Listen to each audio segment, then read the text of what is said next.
The Pastor Salim and Elias Community Center is named after an amazing couple that served Azure Hills Church so well. From the time they came here in 1976, all the way until his passing in 2021 at the age of 98. Pastor Elias served this community well.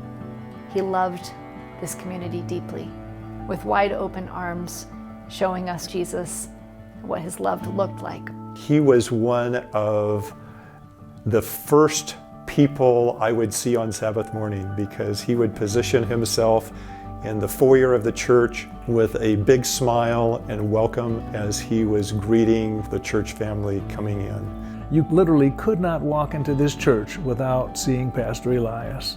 And his joy, the smile that came to him was all the little ones, all the little children. He reminded me of that picture of Jesus with the kids on his lap and calling the kids. It was a sight to see, him welcoming everybody. He always had a positive word and a big smile to share with you. Someone from the community here in Grand Terrace came up to talk to me and said, Azure Hills Church, oh, Pastor Elias, that's where he's from.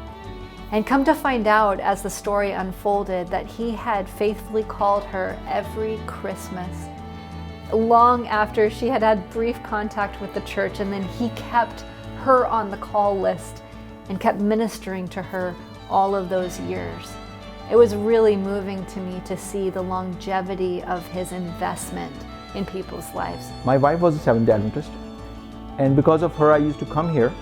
She told Pastor Elias one day that, you know what, Pastor Elias, my husband, he's not baptized. And he took it upon himself to every time he would see me, he had one sentence for me. Son, I would love to see you in heaven. Pastor Elias referred to me as his son, and he didn't know for probably the first 10 years or so that I wasn't an Adventist, because I always accompanied my wife to church. I told my wife, probably in the coldest tone of voice that I could, that don't expect me to get baptized. That was just never going to happen. I truly believe that Pastor Elias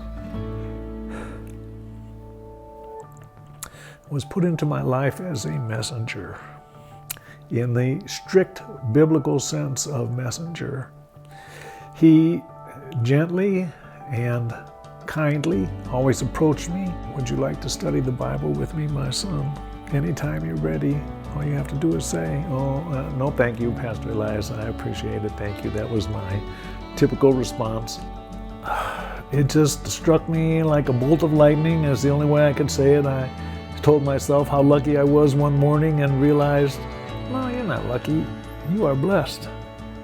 And when that thought hit me, it's like all of my resistance to being baptized kind of fell away. And it took a little while for it to register, but when I told Lene that I wanted to be baptized, needless to say, she was shocked. When I told Pastor Elias, I never saw a bigger smile on his face. What a lot of people don't realize is that Alice, Mrs. Elias, was right there partnering with him in ministry for their entire marriage. Her hospitality and gifts were integral to the ministry that they shared, because God called the two of them to lifelong ministry. There was not a potluck or a social event that had food that Alice wasn't here bringing her food. I can remember attending and seeing he and his wife Alice sitting with his family, just the love and care that the church received from the two of them, as well as the love and attention that was given back to them. In the spring of '97, I came here by myself. I was church shopping. So I showed up at what would have been Sabbath school time, and I walk in and Pastor Elias greets me. That was the last day I shopped for a church. It was because of Pastor Elias and the way he greeted me. He greeted me like I was a long lost friend. He shook my hand, and I watched him hug all the kids that came in. Dedicating the community center to Pastor and Mrs. Elias is a wonderful gesture.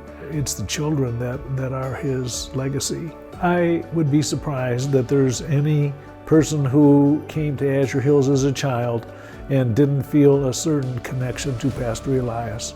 I'm serious. My daughters would jump out of the car and couldn't wait to get into church to see Pastor Elias and get a hug. That was how they saw it. I was able to connect with one of our sister churches in the conference for the food drives. And what I would do is we would rent a U-Haul truck and wake up around 6:30 in the morning, pick it up, go to a place in Redlands, and pick up these USAID food boxes. And so seeing how those boxes really can help the community, and we saw people coming and people saying that this is needed in our community. We knew that we needed a community center. We knew that we need to be able to do this every week. Arthur Blindsey had begun in the winter of 2020. He had worked with a number of student volunteer teams to move tons of material out of this building, which had been used as a storage area for over 8 years. For many years, there has been a steel warehouse building on our campus called the Butler Building. Because there was so much accumulated trash and old equipment in the Butler Building, it virtually was unusable. It just sat, and over time acted like a garage that you filled up with everything you didn't want. The church had started to store equipment, holiday decorations, and other supplies in the old Children's Center building.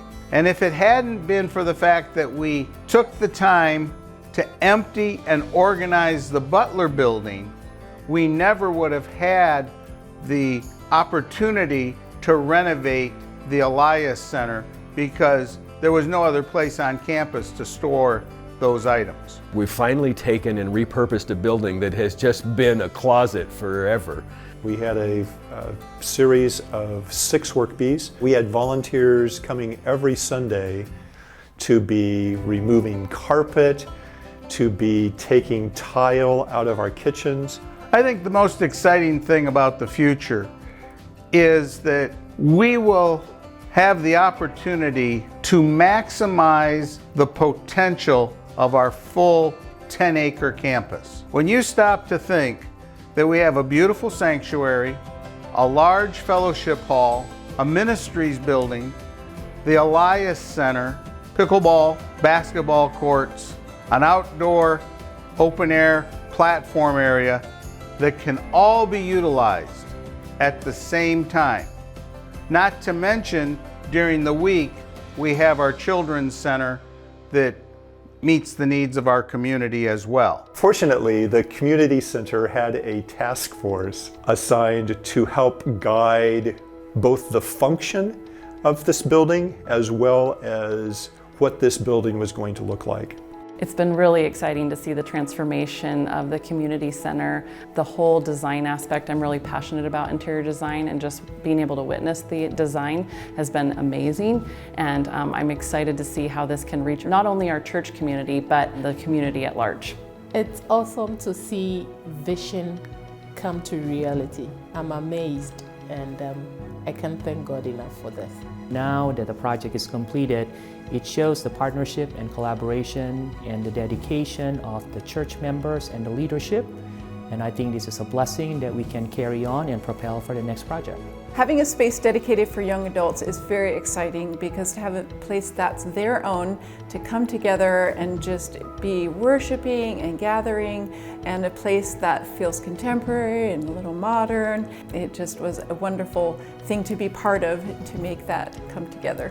One thing that's going to characterize this community center is what we saw in the life and ministry of Pastor Elias, and that was his open arms. His wide open arms of love and acceptance, that when someone walked into the church, he knew their name and he opened his arms wide, and they felt the embrace of God by feeling the embrace of Pastor Elias. And that is our vision. That is the picture of what this community center will stand for, is that no matter what, whether they're coming there for a Bible study or for a support group or for a clothing drive, that someone walking into that space would feel the embrace of God. I am looking forward to the end of times when Jesus will come. Pastor Elias will be there with his arms open and welcoming us and saying, I love you. He will be there.